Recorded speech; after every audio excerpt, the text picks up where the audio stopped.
नमस्कार, आप देख रहे हैं आंख कान खोल के। मैं हूं आपके साथ मनोज मनु। ईद की नमाज के पहले सियासी गलियारे का तापमान चढ़ रहा है। वजह है योगी सरकार का फरमान। मुख्यमंत्री योगी के निर्देश पर है कि सड़कों पर नमाज नहीं पढ़ी जाए।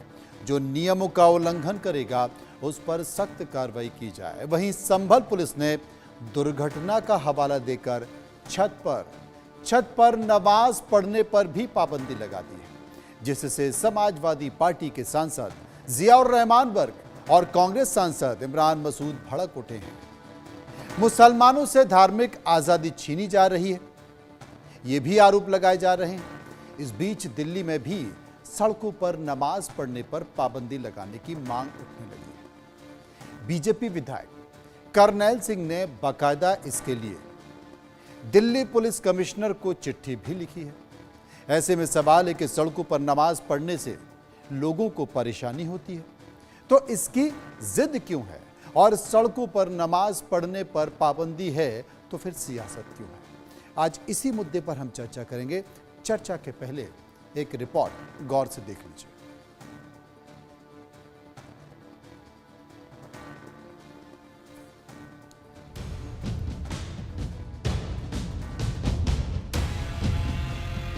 ईद से पहले यूपी के सीएम का फरमान आ गया। शांति, सुरक्षा और सौहार्द के लिए सीएम योगी ने सख्त निर्देश जारी कर दिया।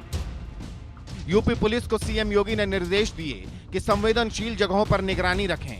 ईद पर किसी भी प्रकार की नई परंपरा न शुरू हो, सड़कों पर नमाज न पढ़ी जाए, नियमों का उल्लंघन करने वालों पर सख्त कार्रवाई की जाए। इसके साथ ही संभल पुलिस ने भी नमाज को लेकर नया फरमान सुनाया है। फरमान था कि एकजुट होकर छत पर भी नमाज नहीं पढ़ सकते। छतों पर नमाज अदा करना कोई परंपरागत रूप से नहीं है। यह मात्र इसलिए रोका जा रहा है जिससे कि दुर्घटना घटित हो सकती है और इसकी पूरी संभावना है कि भारी संख्या में छतों पर भीड़ जमा हो जाए और तत्पश्चात कोई घटना घटित हो जाए, इसीलिए इसको रोका गया। दुर्घटना का हवाला देकर संभल पुलिस ने छत पर नमाज पढ़ने से रोक दिया, लेकिन पुलिस के इस आदेश पर सियासी क्लेश शुरू हो गया। समाजवादी पार्टी और कांग्रेस योगी सरकार पर बिफर पड़ी, सरकार की मंशा पर सवाल खड़े करने लगी। छत पे नमाज पढ़ने से रोकने का कोई औचित्य नहीं बनता। छत कोई सरकारी जगह नहीं है, ग्राम समाज नगर पालिका की नहीं है, एक व्यक्ति की विशेष जगह है। तो अपने घर पर भी अगर इबादत नहीं करेगा तो फिर वो कहाँ इबादत करने जाएगा? इस टाइप की पाबंदियाँ लगाना जो हमारे संविधान ने हमें अधिकार दिया है, हमारी जो आज़ादी है, हमारी जो मजहबी आज़ादी है, उसको छीनने का काम हो रहा है। यूपी में मेरठ से संभल नमाज पर दंगल छिड़ा है। ये सियासी लड़ाई दिल्ली तक पहुंच गई है। दिल्ली में बीजेपी विधायकों ने दिल्ली पुलिस कमिश्नर को बीजेपी विधायक करनैल सिंह ने लेटर लिखा, जिसमें उन्होंने कहा, हम सभी को अपने अपने धर्म का पालन करने का अधिकार है, लेकिन यह भी आवश्यक है कि सार्वजनिक व्यवस्था प्रभावित न हो। सड़कों पर नमाज से आम नागरिकों, एम्बुलेंस और स्कूल बसों को परेशानी होती है। धार्मिक गतिविधियों को निर्धारित स्थानों या निजी परिसरों तक सीमित किया जाए ताकि जनता को असुविधा न हो। सड़कों के ऊपर नमाज हो रही है, नमाज पढ़ते हैं, हर शुक्रवार को ट्रैफिक जाम हो जाता है, एम्बुलेंस फंसी रहती है। मैंने एक माता मंदिर जो हमारा कनाट प्लेस के पास है, वहाँ पर आधे घंटे तक एक एम्बुलेंस खड़ी रही। मैं नीचे उतर के उनको कहा भी है, भाई एम्बुलेंस फंसी है, उनके कान पर जू नहीं रहेंगी। और ये हर हफ्ते का सवाल है। जब मस्जिद के पास उनके पास जगह है तो मस्जिद में नमाज पढ़े। ऐसा नहीं हम किसी कानून के विरोधी हैं। बीजेपी के विधायक सड़कों पर नमाज के विरोध में उतर आए। यूपी की तरह दिल्ली में भी नमाज को लेकर नियम बनाए जाने की मांग उठने लगी, लेकिन ईद से पहले बीजेपी विधायकों की मांग पर सियासी घमासान छिड़ गया। विपक्ष ने असल मुद्दों से ध्यान भटकाने का आरोप लगा दिया। और सड़क पर नमाज जैसी बात हो, ये कोई आज की नई बात नहीं है। लाउड स्पीकर की भी बात आज की कोई नई नहीं है। पिछले 8 बरस से सरकार इसी एजेंडे पर काम कर रही है। और जहां तक सवाल नमाज का है और सड़क की बात है, तो प्रशासन को कौन चाहता है कि सड़क पर नमाज पढ़े? तो प्रशासन को वैकल्पिक इंतजाम करना चाहिए।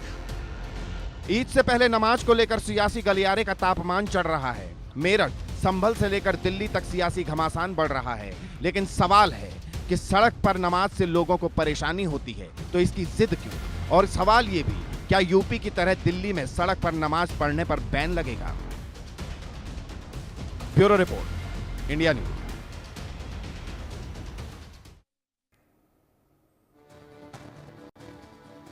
चर्चा कर लेते हैं, समझने की कोशिश करते हैं कि अगर सरकार ने यह फैसला लिया तो इस पर इतना बवाल, इतना विवाद आखिर क्यों है। प्रशांत उमराव जो कि प्रवक्ता बीजेपी हैं, मेरे साथ जुड़ गए हैं। अजय वर्मा नेता कांग्रेस मेरे साथ मौजूद हैं। तारिक खान समाजवादी पार्टी के प्रवक्ता मेरे साथ मौजूद होंगे। वरिष्ठ पत्रकार प्रेम कुमार और वरिष्ठ पत्रकार रास बिहारी भी मेरे साथ मौजूद होंगे। सबसे पहले मैं रास बिहारी जी के पास चलता हूं। राज बिहारी जी, दिल्ली से लेकर उत्तर प्रदेश से लेकर पश्चिम बंगाल से लेकर हर तरफ यही बवाल मचा हुआ है कि ईद आ रही है और ईद के दौरान नमाज पढ़ने को लेकर बयान भी आ रहे हैं। सरकार ने त्वरित कार्रवाई भी दिखाई है, लेकिन क्या वाकई ये इतना बड़ा विषय है और इस विषय के तहत सरकार जो एडवाइजरी जारी कर रही है वह एडवाइजरी सही है या फिर गलत है?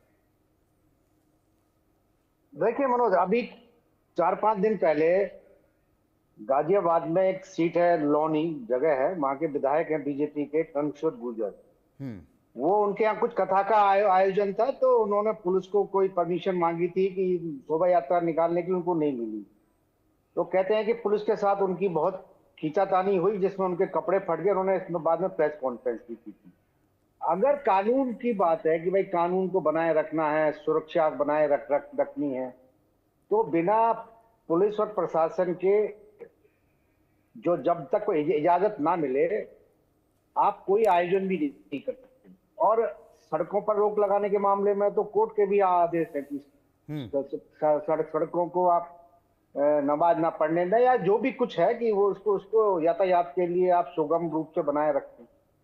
तो मुझे लगता है कि जिस तरह से इस पे राजनीति की जा रही है, क्योंकि कुछ वर्षों पहले जो सरकारें रही हैं, इसमें कोई शक नहीं है कि उन्होंने एक वर्ग के साथ अपना रवैया दूसरा रखा, दूसरे वर्ग के साथ दूसरा रवैया रखा। अगर हम पश्चिम बंगाल की बात करें तो वहां भी होता है। अगर मुहर्रम और दुर्गा प्रतिमा का विसर्जन एक साथ आ जाए तो दुर्गा प्रतिमा विसर्जन को टाल दिया जाता है, बाद में परमिशन दी जाती है। तो ये तो रहा है, लेकिन सबसे बड़ी बात है कि अगर कानून व्यवस्था है और कानून व्यवस्था को बनाए रखने के लिए अगर प्रशासन को लगता है कि सुरक्षा के मद्देनजर इस तरह के आदेश दिए गए हैं जो जरूरी है, तो मुझे लगता है उसका पालन करना चाहिए और इस पर इस तरह की राजनीति नहीं होनी चाहिए। प्रेम कुमार वरिष्ठ पत्रकार मेरे साथ मौजूद है, मैं उनके पास चलूंगा। प्रेम कुमार जी, क्या कहेंगे? क्या आप सहमत है राज बिहारी जी की बातों से? प्रेम कुमार जी, मेरी आवाज आपको मिल रही है? प्रेम कुमार अभी नहीं है, उनके पास हम चलने की कोशिश करेंगे। लेकिन तारिक खान समाजवादी पार्टी के प्रवक्ता मेरे साथ मौजूद हैं, मैं उनके पास चलूंगा। तारिक खान साहब, नमाज सड़कों पर नहीं पढ़ी जाएगी, संभल में तो आदेश है कि छतों पर भी नमाज ना पढ़ी जाए क्योंकि उसमें दुर्घटना के चांसेस ज्यादा हैं।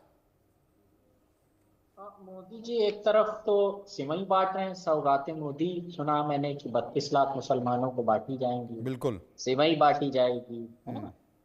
अभी कुछ दिन पहले होली हुई, हम ही आप बैठकर और तमाम लोग राइट विंगर्स चर्चा कर रहे थे कि 52 बार जुमा आता है, होली एक बार आती है, ना निकले कोई, थोड़ी सी तकलीफ बर्दाश्त कर ले, यही तो चर्चा कर रहे थे। ईद की नमाज भी तो एक ही बार होती है फिर। और ऐसा किसी ने, योगी साहब से मैं इस्तीफा मांगता हूँ, ये नाटक 2017 से योगी कर रहे हैं। एक नाटक ये कर रहे हैं कि लाउड स्पीकर हटाओ, अरे लाउड स्पीकर नहीं हटवा पा रहे हो। दूसरा नाटक ये कर रहे हो कि सड़क पे नमाज, कहाँ सड़क पे नमाज होती है? एक जगह मुझे जब से 2019 में ये ऑर्डर निकाला, आज का ऑर्डर नहीं है योगी कि सड़क पे नमाज ना हो, लोग समझ गए, पहले होती रही होंगी। कहाँ होती है सड़क पे नमाज भाई? अच्छा, फिर बताया पासपोर्ट रद्द कर देंगे। अरे भाई, पासपोर्ट क्यों रद्द कर रहे हो? एक हाथ काट लो, पेट फाड़ के किडनी निकाल लो उसकी और उसको ट्रक में बांधकर 18,000 किलोमीटर तक घसीटो। हाँ। फिर उसकी दोनों आंख निकाल लो। 18,000 किलोमीटर क्यों? 18,000 का आंकड़ा समझ में नहीं आया। ऐसे मेरे मन में जो आया बोल दिया, अच्छा कर लेने दे। ठीक है, फिर उसकी दोनों जैसे सरकार के मन में जो आ रहा है वैसे आपके मन में जो आ रहा है वो बोलो। हाँ। मुझे 20 सेकंड और दीजिए, एक और अहम बात कहनी। ठीक है। उसकी दोनों आंखें निकाल लो, अच्छा, उसका घर बुलडोजर से गिरवा दो और उसके हाथ पांव जैसे तालिबान में काट दिए जाते हैं वैसे काट दो। ये इतना खाली पासपोर्ट की बात क्यों कर रहे हैं? अच्छा, एक बात और है, अभी अगर कतर के जो प्रिंस आए थे वो आ जाएं और कहेंगे हम सड़क पे नमाज पढ़ेंगे, तो मोदी और योगी कह देंगे कि ऐसा करो मेरे ऊपर खड़े होकर नमाज पढ़ लो। या मेरे घर पे आके पढ़ लो, या मेरे चबूतरे में पढ़ लो। खाली यहाँ के मुसलमानों से है नफरत। और वहां अभी आ गए ये लोग, सऊदी प्रिंस आ जाए, अरे गले लगा के वो कहे कि मैं यहाँ नमाज पढ़ूंगा, तो योगी मोदी साहब कहेंगे भाई जहां मर्जी करे वहां पढ़ लो, पूरा भारत आपका। लेकिन यहाँ जो मुसलमान रहते हैं, जो 5 टाइम सजदा करते हैं यहीं की मिट्टी में, जिन्होंने अपना खून दिया यहाँ की आजादी पर, वो नमाज पे उनको कहा जाएगा कि तुम्हारा पासपोर्ट छीन लेंगे तुमने। और एक बात, कोई इसके पक्षधार नहीं है समाजवादी पार्टी की सड़क पे नमाज पढ़ी जाए, सुन लीजिए, ये कोई मुद्दा ही नहीं है। आप सीधे सीधे पुलिस से कहलवा दीजिए कि लोग, और 2019 से योगी कह रहे हैं हर साल ईद में कोई नहीं सड़क पे नमाज पढ़ेगा। अरे भैया वैसे भी अब कोई नहीं पढ़ता, सारे लोग ईदगाहों में और मस्जिदों में ही नमाज पढ़ते हैं, एम्पल जगह है, उतने में ही लोग नमाज पढ़ लेते हैं, इधर उधर चले जाते हैं। उसको आप प्रोपेगेंडा बनाकर ये चाहते हैं प्रशांत उमराव मेरे साथ मौजूद हैं, बीजेपी के प्रवक्ता हैं। प्रशांत उमराव साहब बड़े व्यथित हैं तारिक खान। वो कहते हैं कि अभी कुछ दिन पुरानी बात है, ये कहा गया था कि 52 बार जुमा आता है और होली एक बार आती है तो होली को मना दिया जाए, नमाज को छोड़ दिया जाए। अब ये भी कह रहे हैं कि साहब ईद कितनी बार आती है तो ईद मना लिया जाए, अब उसमें सड़क पे नमाज ना पढ़ी जाए, छतों पे ना पढ़ी जाए, किडनी निकाल लो, आंखें निकाल लो, हाथ काट दो, 18 किलोमीटर गाड़ी में बांध के आप घसीट लो, अब तो यही बार बाकी बचा और कुछ तो बचा नहीं। देखिए मनोज जी, जो ऐसा नहीं कि खाली ईद की नमाज की बात है, हर शुक्रवार को जुम्मे को साल में 52 दिन नमाज अदा होती है और हम भारत के हर शहरों में देखते हैं कि सड़क पर नमाज अदा की जाती है। नमाज कोई इनके लिए ऐसा नहीं, हर शुक्रवार के पहले तो ये सरकार एडवाइजरी जारी नहीं कर रही ना, ईद के पहले ही कर रही है, इसलिए इस विषय को तारिक खान उठा रहे हैं। नहीं, वो ईद की बात है, लेकिन ऐसा नहीं खाली ईद को होती है, साल के 52 दिन देखते हैं हम, चाहे दिल्ली देख लें, मेरठ देख लें, देश के कई शहरों में देख लें, पूरे ट्रैफिक को, बड़ी जो मेन रोड्स होती है, हाईवेज होते हैं, कई बार उनको बाधित करके